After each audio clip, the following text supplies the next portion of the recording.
ኢየሱስ ክርስቶስ ጎይታይ ክብር መንፈስ ቅዱስ ይሁን አሜን ፓስተር ንዛ ማዓልት ዚኣ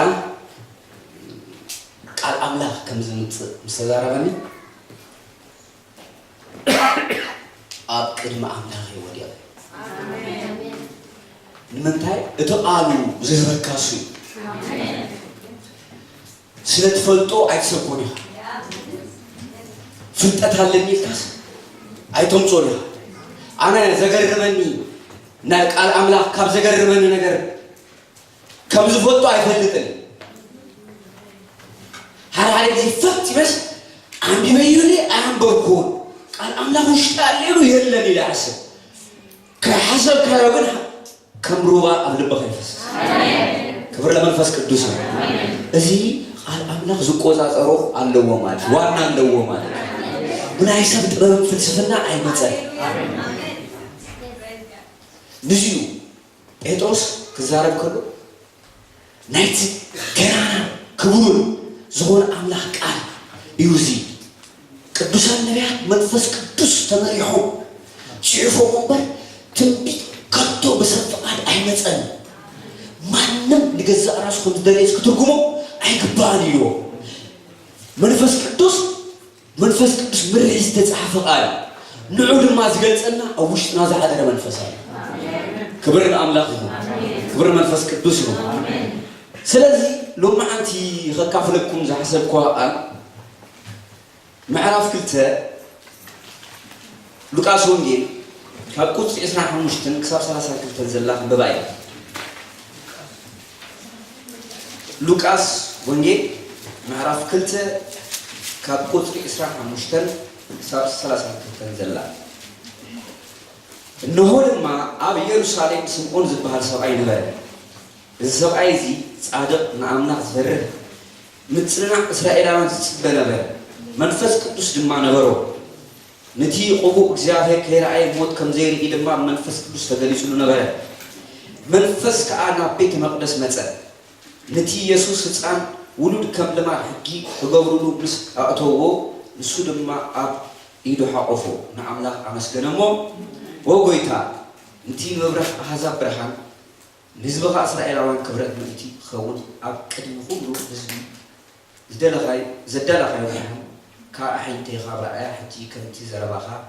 ባርያኻ ብሰላም ተፋኖትኻ በለ እዚ ናይ ሉቃስ ወንጌል ክንምልከቶ ከለና ስምዖን ኣብ ብሉይ ኪዳን ኣብ ሓድሽ ኪዳን መሰጋገሪ ዝነበረ ሰብ መጽሐፍ ቅዱስ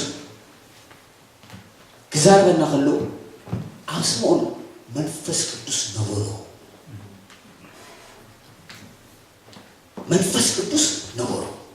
ኣብዛ ቦታ ካብ ዝገርመኩ ብተደጋጋሚ መንፈስ ቅዱስ ነበሮ መንፈስ ቅዱስ ተመሪሑ ከይዱ ሓቆፉ ዝብል ነገር ተደጋጋሚ ኣብዛ ክፍሊ እዚኣስ ተደጋጋሚ ነገር ትሪዮ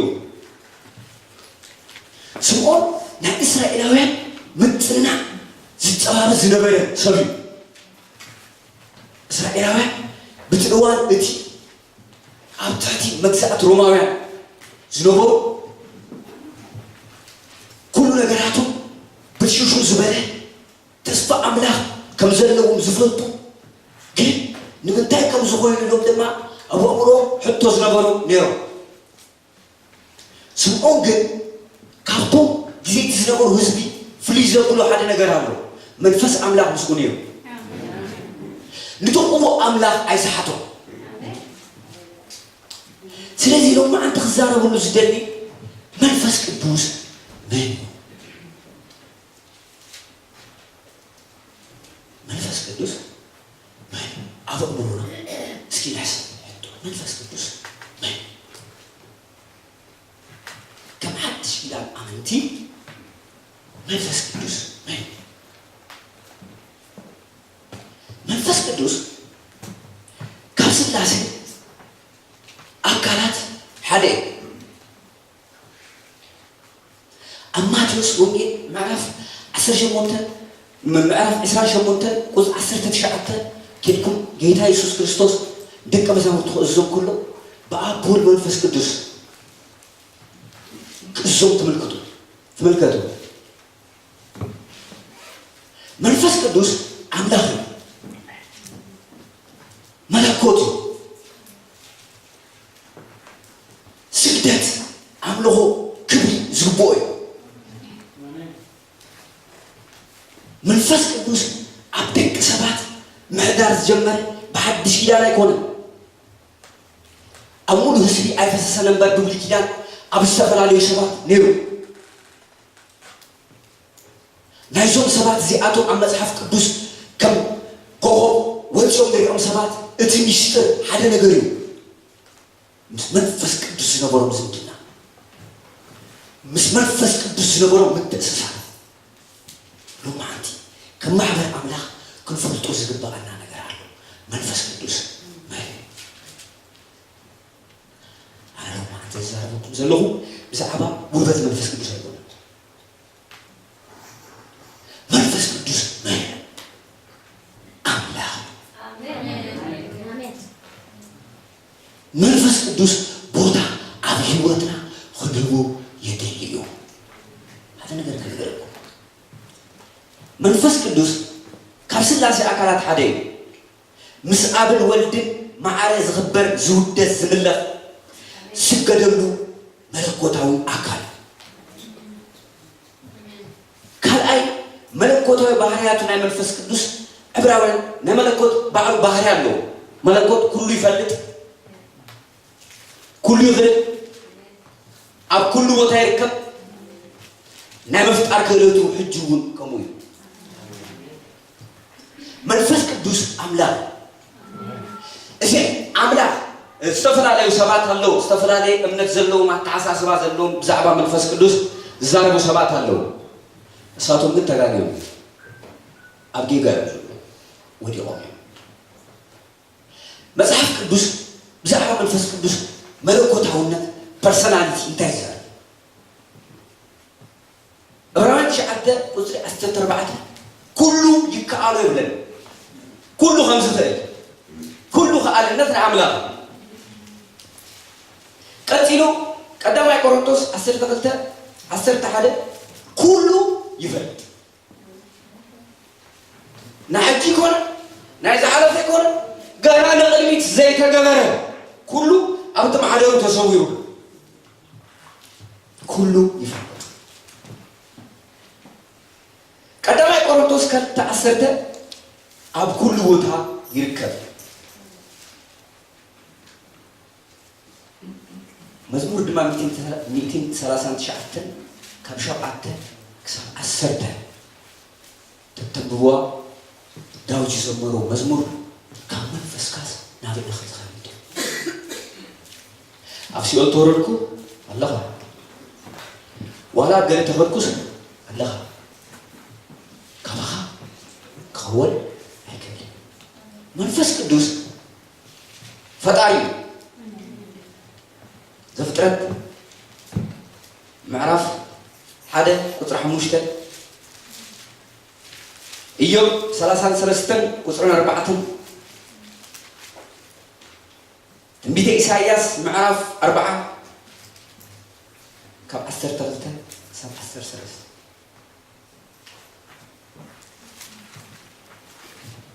بمحلنا قبل تنبيت إساياس زكزيانير منفس يا ماكرمان تراروችን በሚዛን ኮረብቶችን በሚዛኖች የመዘነ የእግዚአብሔርስ መንፈስ ያስተማረ ማን ነው? የእውቀትንስ መንገድ ማን አሳየው? መንፈስ ቅዱስ ፈላጥ ፈጣሪነቱ አባቱ ተከባለ ክብር መንፈስ ቅዱስ ነው። አሜን። ዛሬ መንፈስ ቅዱስ ከናስብ ከለና እንታይ ታስቡ ወደ እንታይ ታስቡ አብይቱ መንፈስ ቅዱስ ከነምልኾ ከነኽብሮ ኣብ ህይወትና ስፍራ ክንህቦ የድልዩ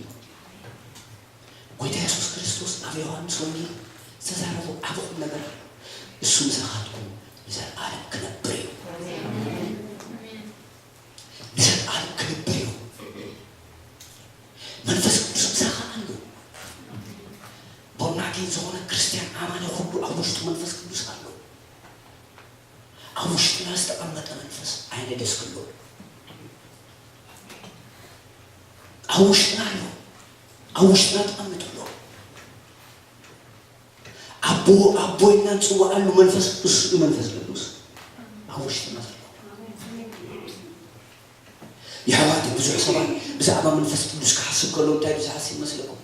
ንአገልግሎት ምቕባእ ጥራይ ዝሓስብ ናይ ተኣምራት ጥራይ ዝረአዩ መንፈስ ቅዱስ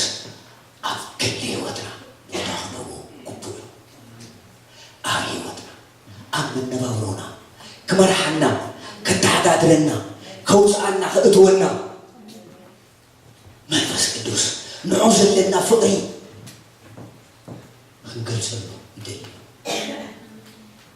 መንፈስ ቅዱስ ከመይ ትርድኦ ኣብ ህይወትኩም ከመይ ይሰምዖ ከመይ ጎይታ ኢየሱስ ክርስቶስ ኣብዛ ምድሪ ከገልግል ከሎ ትንቢተ ኢሳያስ ምዕራፍ 61 ከምዚ ኢሉ የጌታ የእግዚአብሔር መንፈስ በእኔ ላይ ነው ለድሆቹም የንሰብክ ዘንድ ቀብቶኛል አለ። ጎይታ ኢየሱስ ክርስቶስ ኣብዛ ምድሪ ኸማን ክመላለስ ከሎ ሙሉ ለሙሉ ኣብ መንፈስ ቅዱስ ተወኪሉ ያገልግሉ። ናና እስኪ በዓል ናና ኣብ ምንታይ ተወኪልና ክንነብር ኢና ኣብዛ ዓለም እዚኣ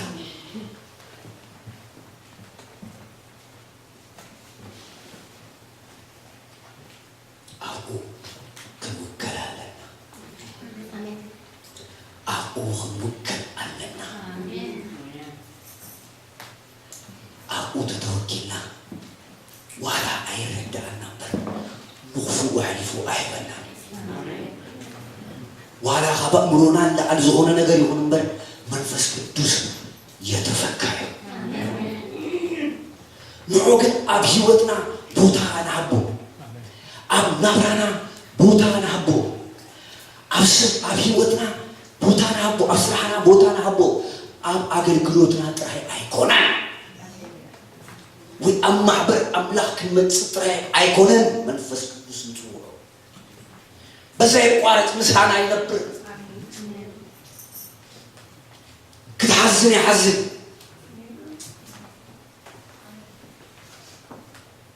ክትሓዝን የፅናንዓካ ክትቆስል ከለኻ ይፍርምሸካ ውሽጥኻ መንፈስ ቅዱስ ናና ዘይ መንፈስ ቅዱስ ህይወት የበላን ዋላ መልቲ ቢሊዮነር ኮ ዋላ ፍሉጥ ፕሮፌሰር ኮ ዘይ መንፈስ ቅዱስ ህይወት ዋላ ብቱዕ ሰባኻይ ኮ መንፈስ ቅዱስ ኣብ ህይወትካ ቦታ ተዘይብካዮ ውሽጥኻ ባዶ ያዋጡ ሓደ ነገር ክንገርኩ ክርስትና ኖሌጅ ኣይኮን ሬቨሌሽን መንፈስ ቅዱስ ዝኾነ ሬቨሌሽን ንዝተገለፀልካ ሓቂ ንዝተገለፀልካ ንቡሩ መንፈሳዊ ነገር ሒዝካ ክትነብር ከለኻ ጥራይ ሰማይ ህይወት ትነብር ኣብዛ ዓለም እዚኣ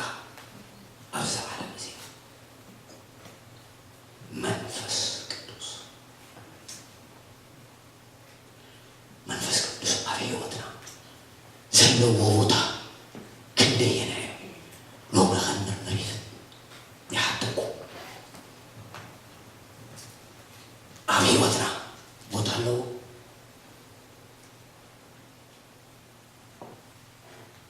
ኣብ ሃዳርና ቦታ ኣለዎ መንፈስ ቅዱስ ስኻብርሃና ስምዖን በልዑል እዩ ኣይጉ ዝተባረከ ሰብ እዩ ቅድሚ 2000 ዓመት ኣብ እስራኤል ከቢድ ፀልማት ነይሩ እቲ መሲሕ ፀባበዮ ነይሩ ኣብ ሌልዩ ግን ምፅንናዕ ናይ እስራኤል ይደሊ ነይሩ እስራኤል ካብቲ ዝወረዳ በትሪ ካብቲ ዝወረዳ ስብራት ክፍጸናና ይደልኔ ጸባበኔው መንፈስ ቅዱስ አፍለለ ነበር አውሽቶ ሓደ ነገር ታሪክ ነው ለተቆጡ አምላክ ጌራአይ ከምዘይ መሞት አውሽቶ እዚህ ዘመልከት ምስ መንፈስ ቅዱስ ዘለው ወጥቦ ዝደና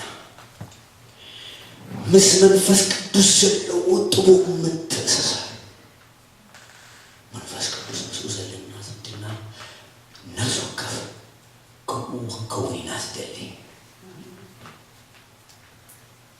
ተረዲስ ኢየሩሳሌም ከወጽ ከሎ ስቆን መበርሳሳ መንፈስ ቅዱስ ተመርሑ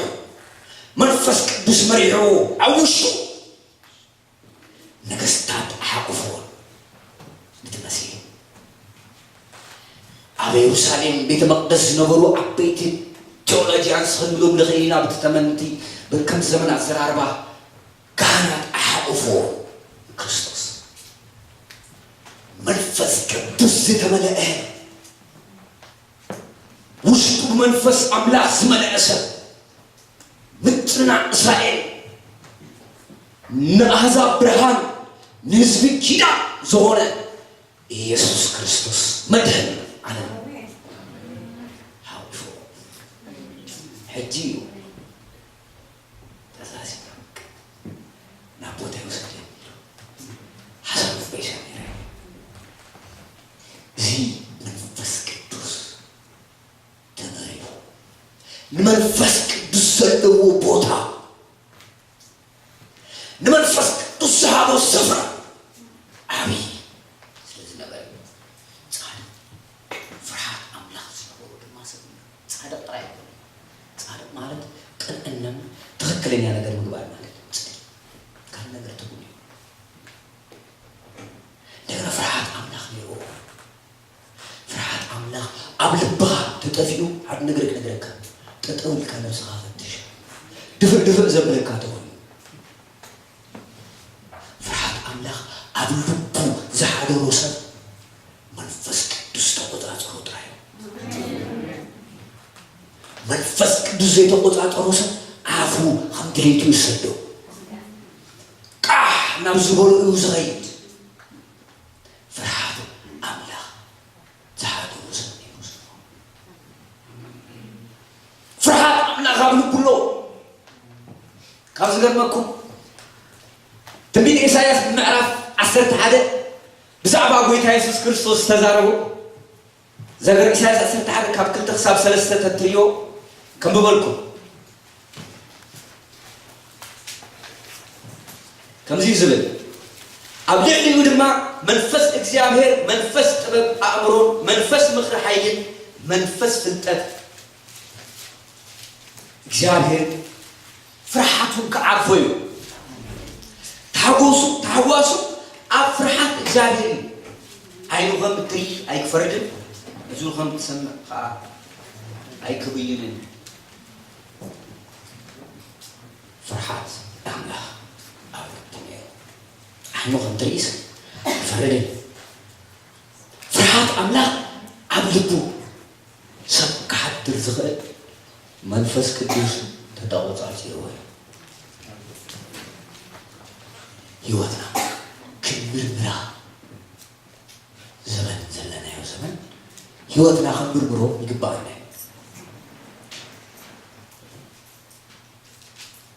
ስምዖን መንፈስ ቅዱስ ዝተመለአ ሰብ ጥራይ ነበር ፍርሃት አምላክ ዘለዎ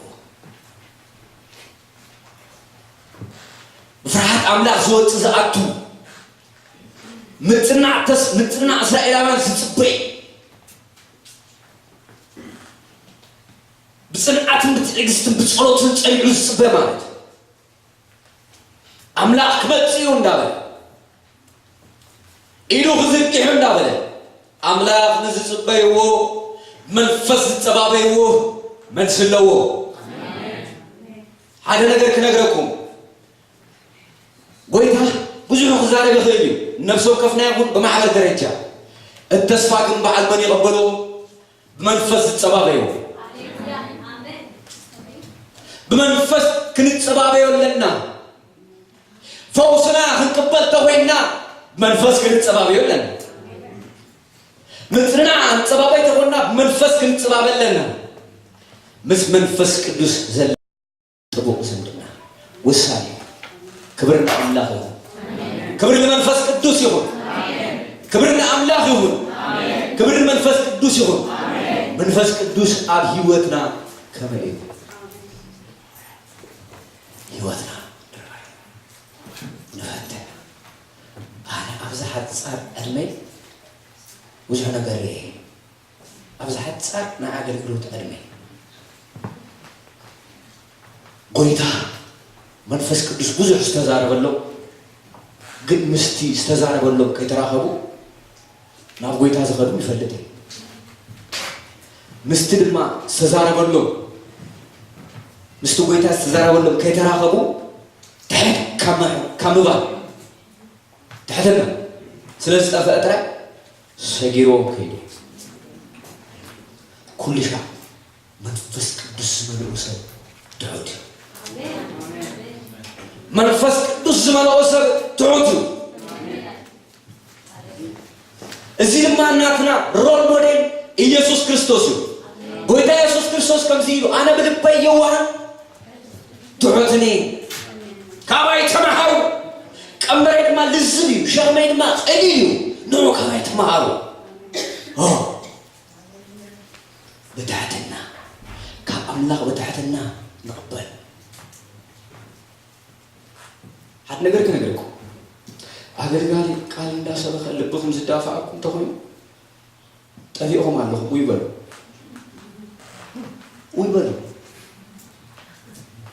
ኦይ ናብ አምላክ ኦይ ክትብላለክ ውሽጥኻ ዝቃል ዘካት ቆዩ ኦይ በቃ አትሎ ተቤት ከጥፈከ دعوتاني كأملاك تقبله دعونا بدعوتاني وإذا بتحتنا توينا منفس أملاك هيوتنا حقوقات زوري بقر أننا توينا منفس أملاك هيوتنا كملوي قال أي نعمة الرشاء أبلي كدان أبي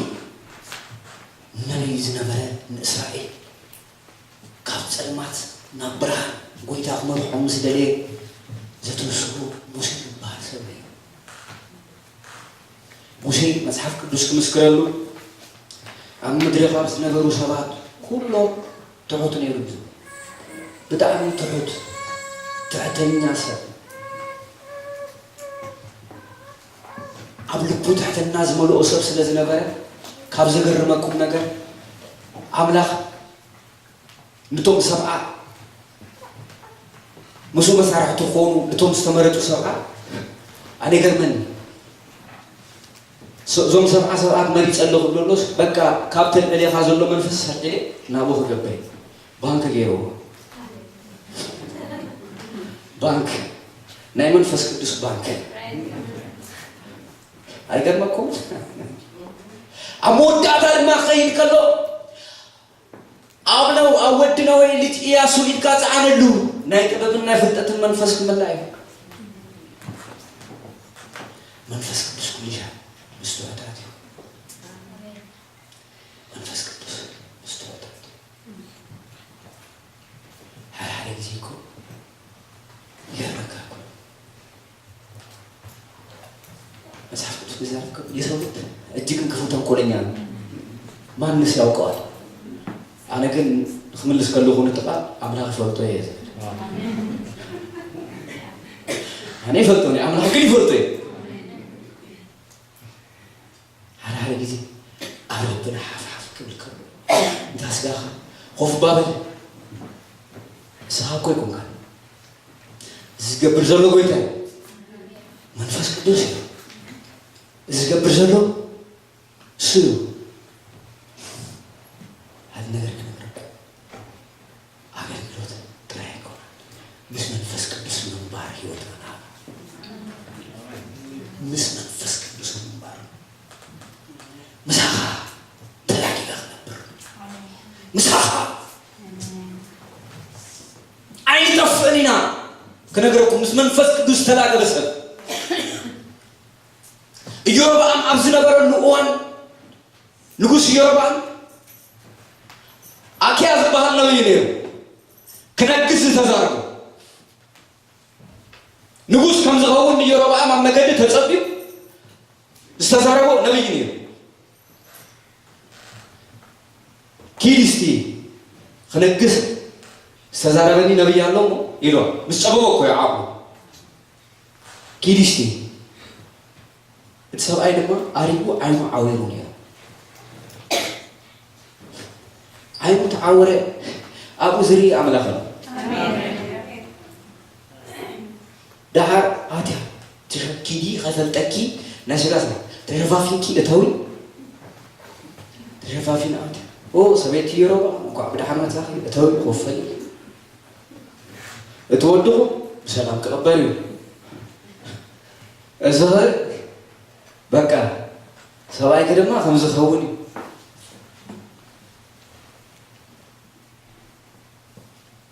نفسه أنتو دخلوا هراهو وديوم كله من أملاك برهاني رأيو مش من فسدوس زلنا عطبوق سندنا نحجي ترايكونا نميرك ترايكونا نزل علم نزل علم السبعيزي منفس أملاك أبعدهم توزعات وسبعي أبدو توزعات وسبعي أبسوس تاتم سبعي منفس قدوس هاليلويا صار أرك صار دكم دغمو على ودقو على يسبير ريهم بس منفس قدوس زلنا تبغو زلنا ولا تشفافينو من زمتوس قلعو يرئينا تشفافينو نزمتو خانا قلعو غرئينا لبو قلعو غرئينا وشتو قلعو غرئينا أمرو قلعو غرئينا منفس قدوس أبو خنوكل معبر أملاك قلبتا قدوسان حيلو منفس قدوس يسوس جيتا مدراونة يزدمسس ننغط لبي زلسبس يوزد منفس قدوس يفسس يفسس يفسس متى يزدمسس ننغط لبي زلسبس يوزد منفس قدوس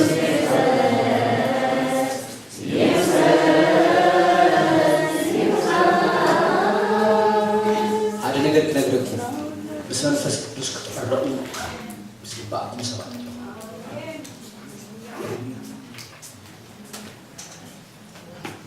بس منفس قدوس مس منفس قدوس كتقرؤوا بس بعضكم سبعة بلبهم بس تسمعوا إسهاهم تدليوا محل هيوتي تقوزاتر أمرو تقوزاتر نفسي تقوزاتر ناي بحكي كنقرأكم منفس قدوس نام مقدوه عطومبر نام مقدنا أي عطوم اسو فلتاتو مولوس لزغون مودة على نخلص لزغون يشتعر بمبردو ده هذا مزمور زي أخذ زمرين منفس فيس لزغون تعرقوا خلقوا كمزمور كن زمرين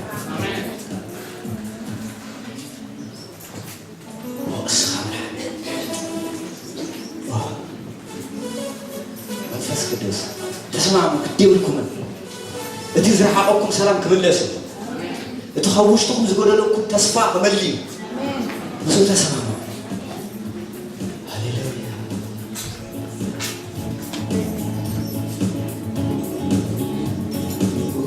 صرت منفس بيننا زمرين هاليلويا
Abana,